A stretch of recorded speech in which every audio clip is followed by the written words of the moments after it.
싱덩크, 이누야샤, 세일러문, 꿈비 파티시를 안 본 사람 없잖아요. 좀 터무니없는 상황에서도 좀 제정신이구나. 사랑하는 나의 허신호 아이를 위해서. 아이는 그냥 도구다. 그거 너네 사랑이야. 안녕하세요. 책에서 재미를 찾아 헤매는 모험. 잼니에 있어요입니다. 아. 안녕하세요, 아사장입니다. 안녕하세요. 요한입니다. 오늘 책상이 굉장히 화사하죠? 오타쿠의 심장을 두드리는 화사함이랄까? 아, 그렇죠. 책 얘기를 빨리 해야 하니까 디저트 소개로 먼저 넘어갈게요. 좋아요. 오늘의 디저트는 뭔가 이파리 같이 생겼죠? 고수 쿠키입니다. 저희가 개발한 특별한 쿠키인데요. 고수 디저트를 원하는 분들이 계셨어요. 그런데 고수가 들어간 레시피를 찾기가 좀 어렵더라고요. 그래서 좀 찾아봤는데 중국에서 비스킷이나 어떤 과자 형태로 나온 것들이 있었는데 고수 먹어봤는데 그렇게 맛있지 않았습니다. 뭐 젤리나 뭐 과자 종류가 있긴 있었는데 저희가 원하는 종류의 맛은 아니었어요. 근데 고수를 사람들이 굉장히 뭐 샴푸 맛, 세제 맛 이런 식으로 생각하는 경우가 많잖아요. 비누 맞아. 그런 걸로 오해할 만한 부분이 사실 있긴 있거든요. 이제 고수를 어떻게 섭취하느냐에 따라서 고수에 대한 인상이 엄청 갈릴 수가 있어요. 맞아요. 그래서 고수를 향과 맛으로 약간 나눠서 생각할 수가 있거든요. 향은 그러니까 싱싱한 어떤 채소에게서 남아있는 향이라고 생각하면 돼요. 그래서 우리가 뭐 동남아나 뭐 중국이나 이런 데 여행 가서 먹을 수 있는 그런 고수의 맛은 약간 그 향에서 오는 좀 어색함? 이런 것을 먹어도 되나? 야오 샹차이. 고수 쓰지 마세요. 저는 야오 샹차이기 때문에. 그래서 고수를 제가 좋아하기도 하거든요. 근데 고수는 말려서 갈아서 쓰기도 하거든요. 그러면 이걸 무슨 맛이라고 표현하면 좋을까? 흑의 맛이라고도 표현할 수 있을 것 같은데 고소한 흑의 맛에 가깝습니다. 이게 되게 고급 식재료란 말이에요. 저희는 두 가지 타입의 고수를 쓰고 있어요. 잎을 말린 다음에 그것을 분쇄한 것. 그리고 아예 갈아서 쓴 것. 그래서 그 두 가지를 같이 써서 고수가 갖고 있는 구수한 맛 그런 것들을 살리는 레시피를 만들었습니다. 흑의 맛이라기보다는 좀 고소한 맛에 가까운 네, 게 더 그렇죠. 큰 것 같아요. 처음에는 이걸 그 고수 이름을 붙이기보다 약간 지구의 맛에 가깝다고 생각했거든요. 그래서 땅의 기운. 맞아요. 그래서 사람들이 이거 먹었을 때 우리가 아는 고수 맛은 아닌데? 라고 생각하는 경우가 되게 많았어요. 저희 버터쿠키가 효자 상품이라는 말씀을 드렸었는데 그쵸. 그래서 이것도 이제 그런 매력이 있다. 원래 괜찮은 레시피에다가 특별함을 좀 더한 레시피다. 그래서 그쵸. 진짜 특제 레시피. 그럼 밀가루 향에 좀 예민하신 분들은 이 쿠키를 드시면은 오히려 고소한 향이 좀 감싸줘서 더 맛있지 않을까 이런 생각이 드네요. 이건 알아서 먹는 걸로. 짠. 산산조각난 디저트들. 미안하다 얘야. 오늘 다룰 책은 최애의 아이입니다. 한동안 아사장님이 진짜 재밌다면서 주변에 최애의 아이 좀 봐달라고 그렇게 영업을 하고 다니셨어요. 저도 이 작품을 접한 게 친구가 최애아이 1편 애니메이션 제발 봐달라고 몇 주씩 얘기를 한 거예요. 근데 이 친구가 원래 애니메이션을 보는 친구가 아니에요. 엄청 의외라고 생각했거든요. 저도 일본 애니메이션 안 본 지가 꽤 돼가지고 망설였는데 어느 날 하나를 봤다가 너무 재밌어서 기절하는 줄 알았습니다. 바로 애니메이션 전편을 다 보고 뒷편이 너무 궁금해서 참을 수 없어서 이북으로 결제해서 전부 읽었어요. 아니, 게다가 그 얼마 전에 오타쿠의 성지 홍대 애니메이트 갔다 오셨잖아요. 가게 브이로그에도 올리셨더라고요. 근데 갔다 오시더니 뭔가를 자각을 했는지 갑자기 최애의 아이 전권을 실물 책으로 구매를 했어요. 지금 저희 앞에 이렇게 있는 이 책입니다. 그렇습니다. 저도 애니메이트에 가서 실물 원서를 손에 쥔 순간 제가 얼마나 이 이야기를 좋아하는지 깨달아 버린 거죠. 또 이번 신간 사은품이 이 캐릭터 아크릴 볼펜 3종이었는데요. 지금 저쪽 가방에 있어요. 지금 잔혹하게도 12권을 3번 사야지 볼펜 3종을 다 얻을 수 있더라고요. 와. 한 종만으로 만족하기로 했습니다. 아니 3번을 사야 3종 클리어인 건 너무한 거 아니야? 근데 그래도 이성이 아직 반쯤 남아있는 것 같아요. 네. 다행입니다. 저 이북으로 구매하고 실물로도 구매하니까 어쨌든 주변에 영업하기가 더 좋더라고요. 그래서 실물 많으시 확실히 너도 읽어! 이러고 줄 수 있잖아요. 그래서 부지런히 영업한 결과 콘텐츠로도 만들 수 있게 됐으니까 만족스럽습니다. 그쵸. 재밌는 거는 역시 다 같이 보고 즐길 때가 더 재밌죠. 그럼 작가 소개를 간단하게 하면 글은 아카사카 아카, 그림은 요코야리 멘고 작가입니다. 그 글 작가이신 아카사카 아카 씨는 카구야님은 고백받고 싶어로 국내 이름이 알려져 있어요. 애니메이션도 있죠. 맞아요. 네, 서로 마음이 있는 학생의 두 남녀가 서로 상대방의 고백을 받고 싶기만 하고 먼저 고백하고 싶진 않아. 그래서 생기는 두뇌 게임 얘기거든요. 그래서 저는 썸 타는 사람들 사이에 있는 말도 안 되는 개수작 얘기를 정말 좋아해요. 그래서 이 만화는 정말 그런 개수작으로 가득 차 있거든요. 캐릭터 간의 밀당도 재미있지만 독자와의 밀당도 엄청 잘한 작가라는 거 알 수 있어요. 네. 그리고 그 요코하리 맹고 이분은 쓰레기의 본망이라는 작품이 국내에 정발돼 있습니다. 15세이고요. 그림이 정말 예쁘고 사람의 마음을 폭넓게 다루려고 노력을 하시는 걸 느낄 수가 있어요. 근데 그 안에 또 순애가 있습니다. 오. 순수하지만 좀 일그러진 면이 있는 게 또 사랑의 한 부분인데 이런 부분을 표현하는 것에 능수능란한 작가라고 할 수 있습니다. 그런데 이제 그 긴장이나 밀당 부분은 그 아카사카 작가님이 더 잘해요. 그런 좀 슴슴하게 재밌는 작품? 그 대신에 좀 폭이 넓고 하지만 이 두 사람이 자기들의 장점을 모아서 극대화시킨 작품 이게 최애 아이라고 할 수 있을 것 같아요. 공개된 인터뷰를 읽어봤는데 그 두 분이 엄청 협업을 하셔가지고 작품을 잘 끌어나가고 계시는 것 같더라고요. 이게 이렇게 서로의 작업물에 대해서 막 열렬한 칭찬도 하시고 이런 부분들을 보고 나니까 이게 보는 사람이 기분이 되게 좋더라고요. 아, 맞아요. 애니 칭찬도 있더라고요. 그래서 협업이 잘 되는 팀을 볼 때마다 느낀 짜릿함이 있어요. 좋아하는 작품인데 협업도 잘해? 아, 감동이 밀려오죠.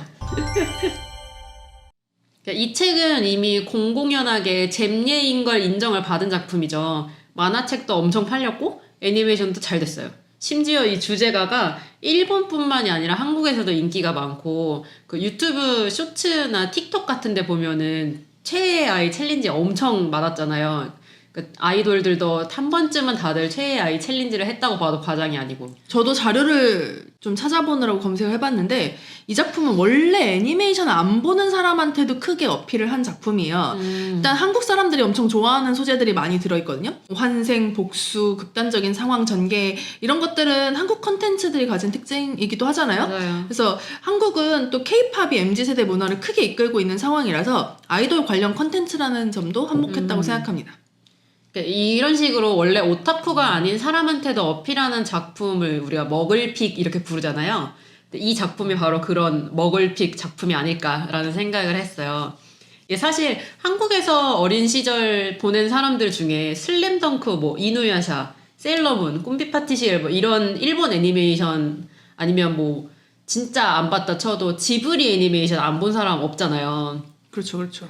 한동안 이렇게 만족스러운 TV 애니메이션이 없었는데 요거를 계기로 해서 TV 애니메이션을 다시 보기 시작한 사람들도 많을 것 같아요. 이 작품이 또 먹을픽이 될 수 있었던 이유 중에 하나는 이야기가 구성적으로도 엄청 뛰어나다는 점이에요. 그러니까 인물들에 대한 얘기를 해보고 싶은데 일단 이야기는 처음부터 사람이 엄청 죽어요.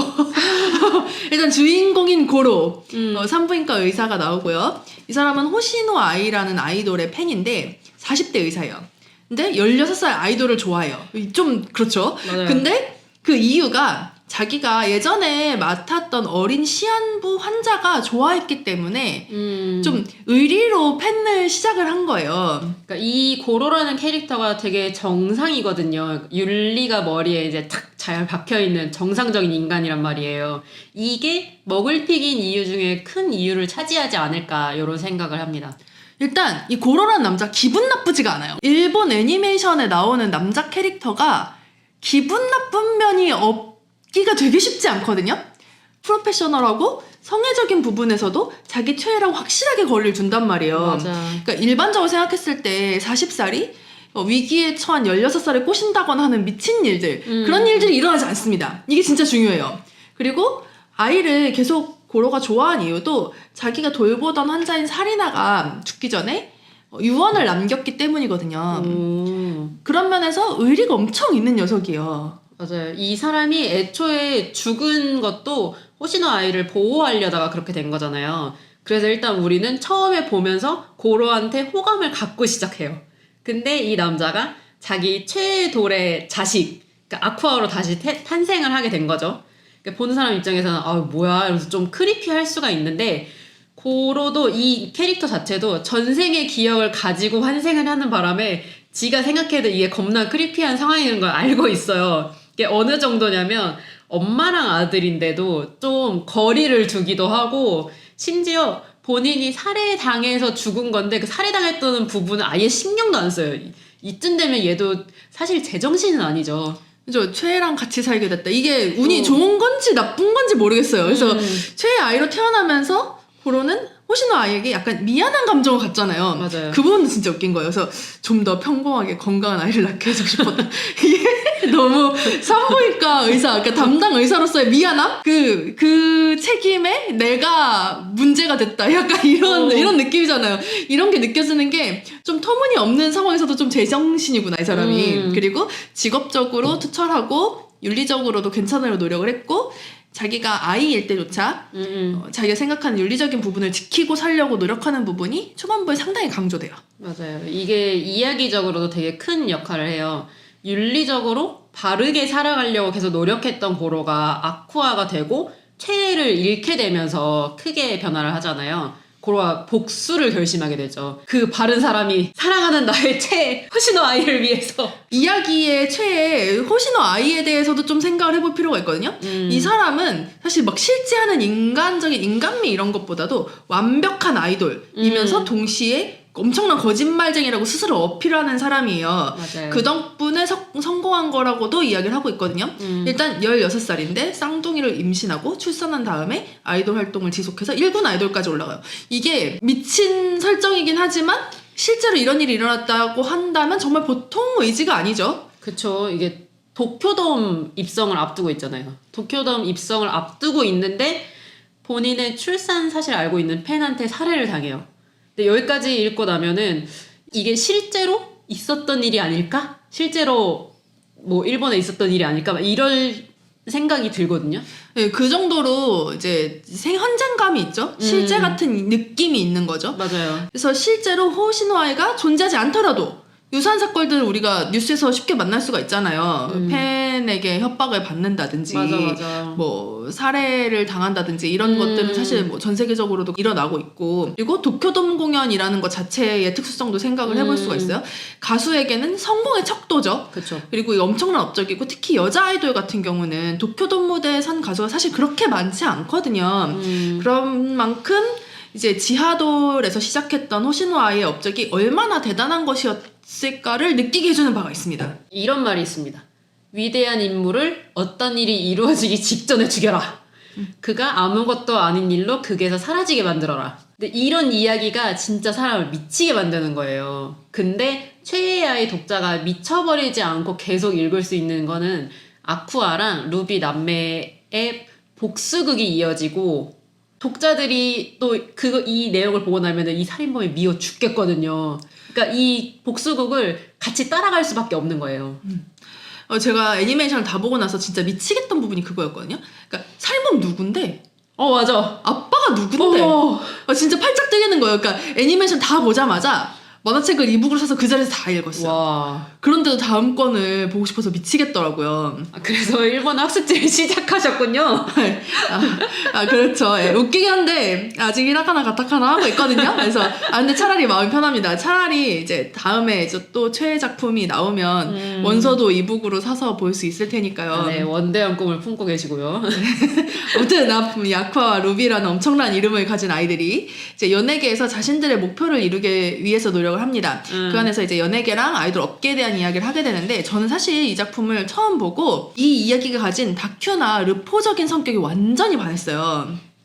처음에는 아이돌을 주제로 하는 흥미 위주의 만화라고 생각을 했는데, 의외로 이제 뭐 업계 관행이라든가 문제 상황 같은 걸 고발하는 성격도 띠고 있잖아요. 그래서 저널리즘의 한 형태인 르포에 가깝다 이렇게 볼 수 있는데, 거기에 르포에다 추리, 스릴러, 판타지적인 사건 이런 게 절묘하게 섞여 있어요.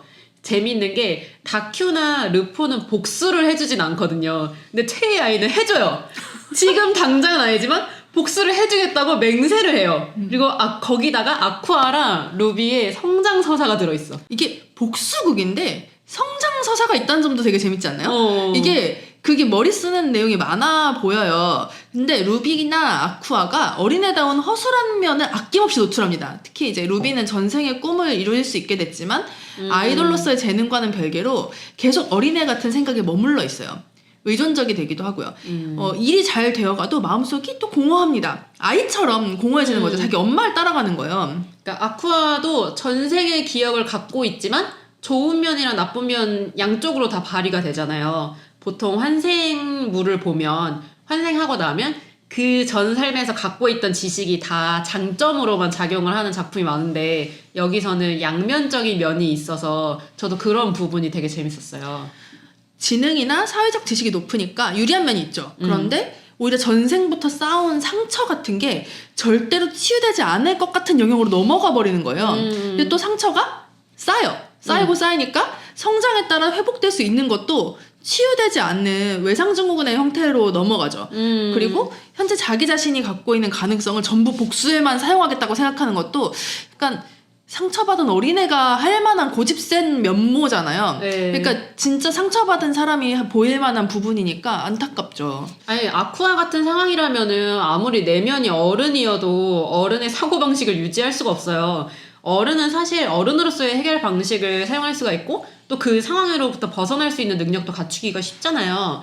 근데 고로가 머리가 좋아봤자 지금은 아쿠아라는 아이란 말이에요. 미성년자의 몸에 갇혀 있으면 그 안에 있는 영혼이 뭐 몇 살을 먹었든 결국 미성년자인 거예요. 그런 면에서는 이 사람한테 다시 한번 성장의 기회가 온 거다라고 볼 수도 있는데 얘는 지금 이 생이 준 불행에 갇혀갖고 복수밖에 보이는 게 없는 거야. 그죠? 좀 안타까운데 원래 내면이 좋은 사람이라는 게 주변 사람들이 되게 쉽게 간파하잖아요. 특히 네. 아카네 같은 경우는 아쿠아를 정말 잘 알아보는 사람이에요. 문제는 이제 아쿠아가 자기랑 비슷하게 똑똑하고 다정한 사람 이런 사람보다는 바보 같을 정도로 올곧고 자기 위주의 귀엽고 사랑스럽고 밝은 사람을 좋아한다는 건데 안타깝습니다. 이 삼각관계는 진짜 안타깝고 애틋해요. 서로를 뭐 이용하네 마네 뭐 이런 말을 하지만 애들아 그거 너네 사랑이야.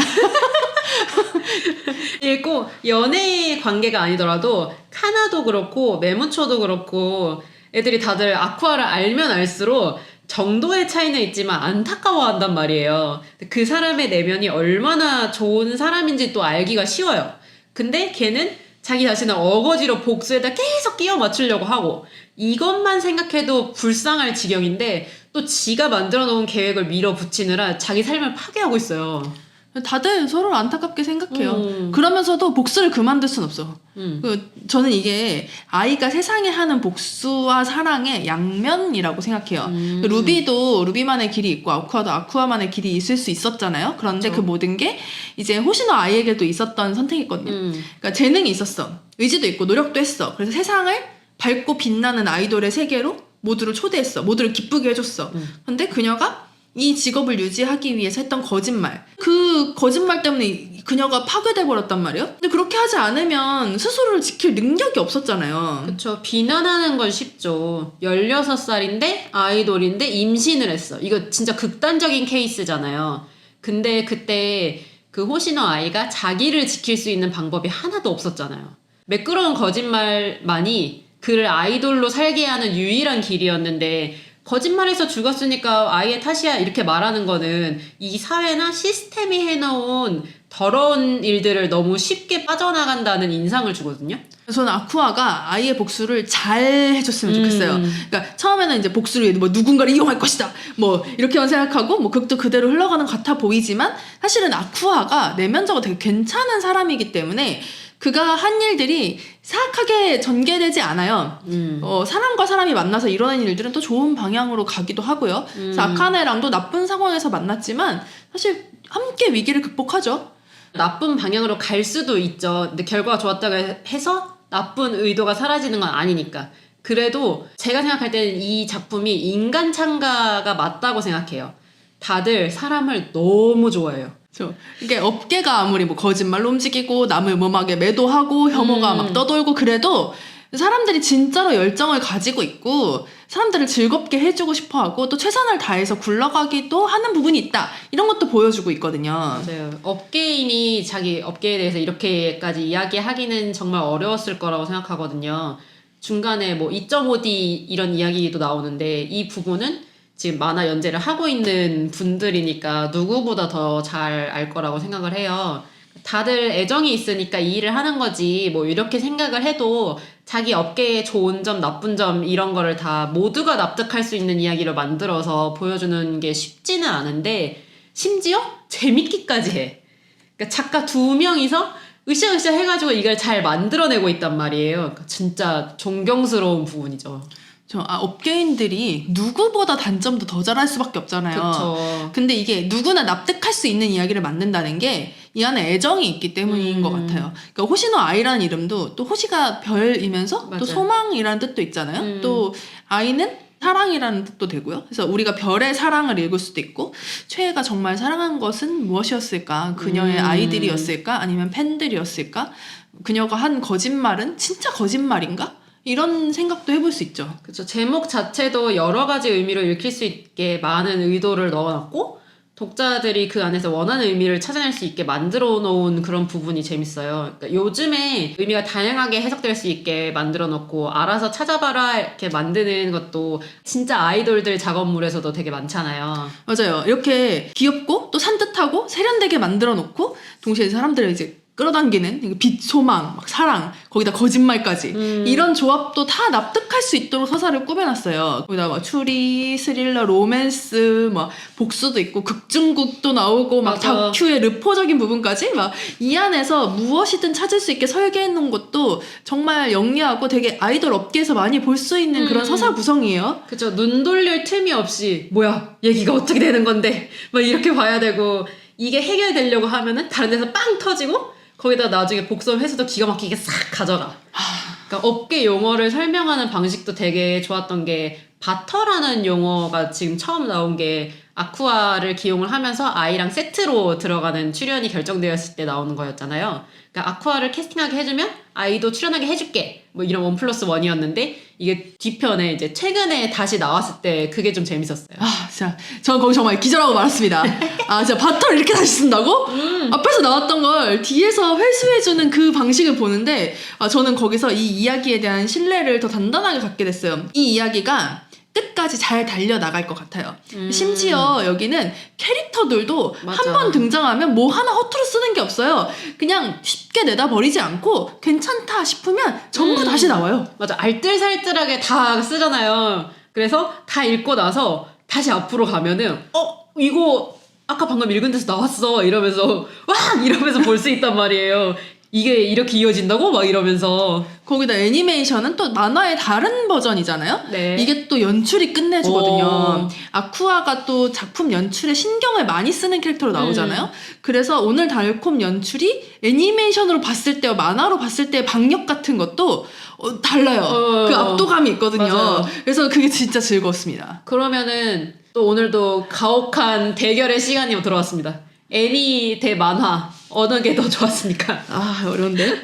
이거 진짜 고르기 힘든데 일단 저는 애니 연출 정말 끝내준다고 생각합니다. 그래서 만화책을 먼저 볼까 애니를 먼저 볼까 물어본다면 애니를 먼저 보라고 무조건 말하고 싶어요. 그래서 이 미친 인기의 비결도 사실 애니에서 비롯된 거라고 생각을 해요. 그러니까 출판 만화도 여러 사람이 모여서 엄청 공을 들여서 만든 멋진 작품인데 이게 여러 사람이 이 하나의 목표를 가지고 그 엄청난 퀄리티를 만들어냈기 때문에 지금의 열풍이 또 가능했다고 보거든요. 저는 만화책을 보고 애니를 보니까 애니가 얼마나 이렇게 만화를 존중을 하면서 의도를 살리려고 노력을 했는지가 보여가지고 좀 멋있다 이렇게 감동받긴 했는데 그래도 애초에 작품이 좋았기 때문에 요런 애니가 나올 수 있었다고 생각하거든요. 그래서 저는 만화책이 더 좋다 쪽. 일단 여러 번 보는데도 시간이 덜 걸려요. 진짜 그래요. 그러니까 갑자기 생각나서 후루룩 펼쳐볼 수 있다는 것도 진짜 좋고요. 오랜만에 만화에 푹 빠져서 볼 수 있어서 진짜 좋았어요. 엊그제 12권이 나왔지만 빨리 13권이 나왔으면 좋겠습니다. 얼른 일본어가 늘어서 원서로 보시기를. 진짜 가타카나 아직 외우고 있다고요. 앞으로 이 이야기가 어떻게 될 것 같아요? 저는 이게 작가가 아이에 관한 이야기로 결국 마무리를 할 거라고 생각해요. 그러니까 사람을 긍정하고 사랑을 제대로 이야기할 수 있게 되는 제자리로 돌아오는 구성이 되지 않을까 이렇게 생각합니다. 그쵸. 거짓말로 시작한 사랑이라도 결국에는 사랑이니까요. 사랑은 사랑이다. 사랑이다. 그러니까 수미상관 구조로 처음이랑 끝이 이렇게 딱 맞물리게 그런 거라면은 구성적으로 더 완벽한 감동을 주고 두고두고 명작이 되지 않을까. 저는 어릴 때는 수미상관이 뭐가 대단한 구조인지 잘 몰랐어요. 그런데 요즘 감동받은 이야기들은 이렇게 수미상관 구조인 게 많더라고요. 그러니까 아이로 시작해서 아이로 마무리된다면 뭔가 완벽한 딱 갇힌 사랑 이야기가 되지 않을까? 이런 그렇죠. 생각을 지금 했습니다. 인상으로는 아이는 그냥 도구다.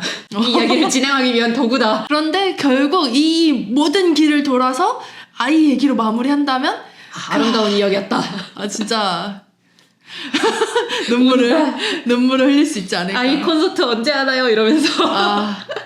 시간을 되돌릴 수 없다고 생각하면서도 우리는 어쨌든 살면서 앞으로 나아가야 되니까 그러니까 비극을 딛고 그 뒤에 살아가는 업계 후배이면서 동시에 자녀이면서 이제 미래로 이야기를 이끌어 나갈 아이들의 이야기라는 면에서 최애 아이라는 제목이 갖고 있는 크기 때문에라도 다시 아이 이야기로 돌아오지 않을까 이런 생각이 듭니다.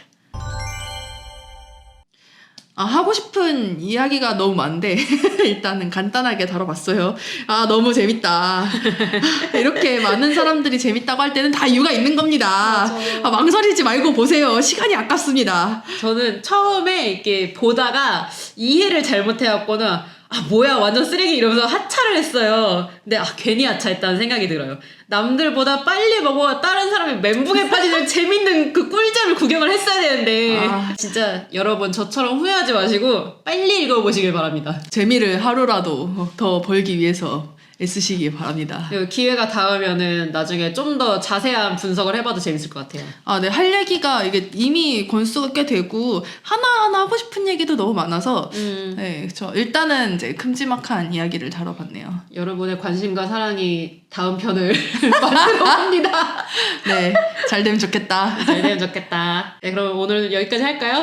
네. 오늘도 재밌었자. 우와.